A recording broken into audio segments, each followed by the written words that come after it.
¿Y cómo surge esa idea de crear una empresa que reúna gente que busca laburo on demand con empresas? O sea, ¿cómo es esa idea inicial o un contexto? ¿Cómo surgió? Y un poco el contexto era, hay una parte personal mía en mi historia personal, que la de mis socios es diferente, pero la mía, vengo de una familia emprendedora y creo que ya dentro mío siempre tuve un poco me picaba ese bichito. Y en lo particular con la historia de SITS, yo estaba trabajando en su momento en Aerolíneas Argentinas, una vez que egresé de la universidad, y empecé en el clásico, típico camino corporativo, ¿no? Y empecé en un rol que es estos famosos jóvenes profesionales. Ujú. Y recuerdo que cuando empecé en Aerolíneas, lo primero que te decían era, bueno, ustedes son los futuros, los JP, son los futuros gerentes de esta empresa. Y yo tenía la de ustedes probablemente 23 años, ahí me preguntaban. Y mi sensación era, yo en 2 años no voy a estar. En 3 quizás. De entrada era Yo lo tenía claro. Mirá, O sea, yo lo tenía, bien. siempre lo tuve claro. ¿Y qué te llevó a querer hacer esa carrera corporativa? Aprender, conocerlo, saber vivirlo. O sea, me parece que hay un montón de cosas que se dicen, pero yo soy de los que aprenden haciendo. Lo tuve siempre claro, incluso en la universidad, era de las guías prácticas, no de las guías de la parte teórica. Y siempre era vivirlo, ¿no? Pero tenía claridad cuando entré a laburar a Aerolíneas que yo iba a salir de ahí, pero no era por Aerolíneas, porque imagínate que ya era por el inicio, sino porque yo ya sabía que dentro mío iba a buscar experiencias nuevas.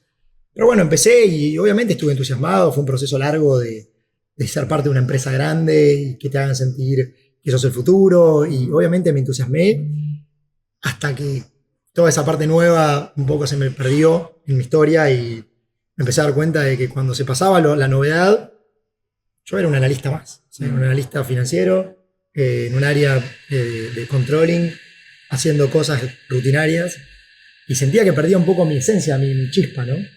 Bueno, y a partir de eso también me pasaron algunas cosas que las he contado, de ver gente muy frustrada en el ámbito laboral.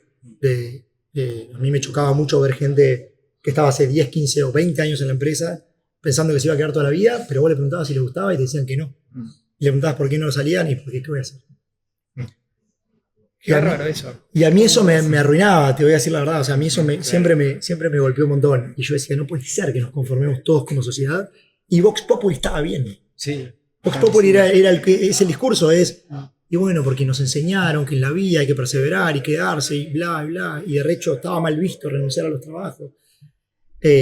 Y fue ahí un poco cuando empecé a entender que había una alternativa, o sea, que podíamos crear una alternativa, que hay un montón de gente como yo que pensaba en cambiar de trabajo, y lo empecé a ver con estos que son mis socios, que ya estábamos en el mismo momento de vida, todos queriendo cambiar de trabajo.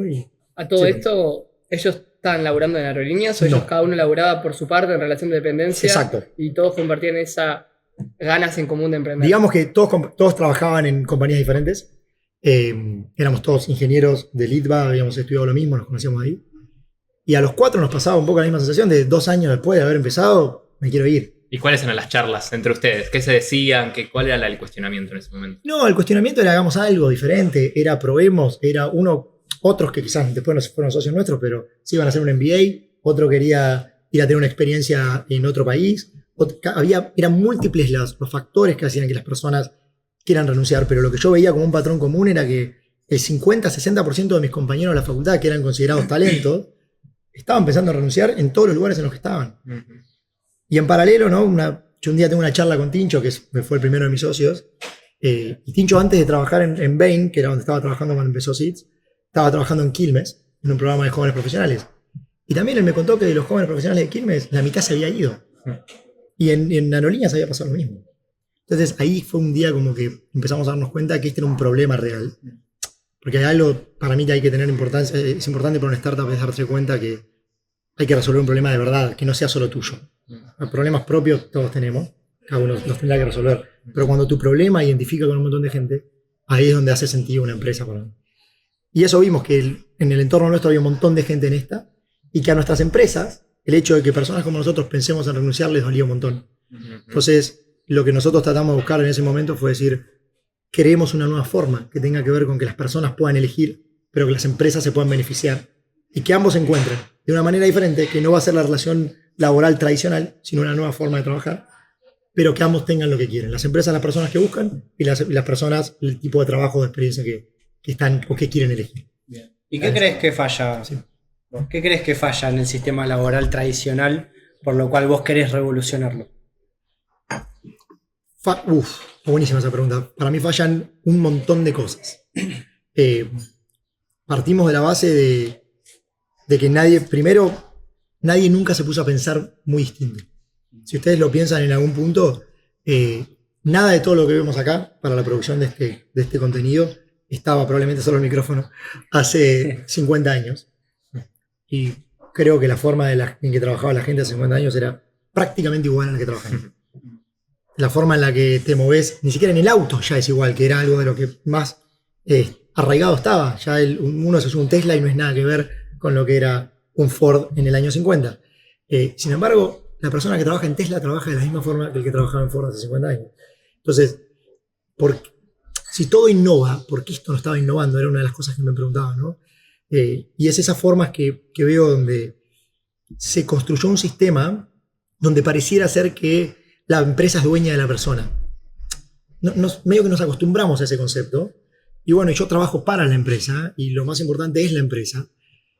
Y claro, en un mundo donde yo no tenía infinitas posibilidades como ahora, que me puedo conectar en cualquier lugar del mundo a trabajar a cualquier otro lado, eso estaba bien, porque yo antes para trabajar podía trabajar solamente en la fábrica al lado de mi casa.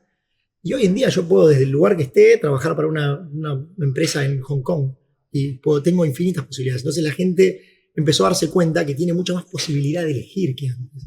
Pues es una realidad, porque la tecnología lo permite. Y las empresas no lo entendieron tan rápido.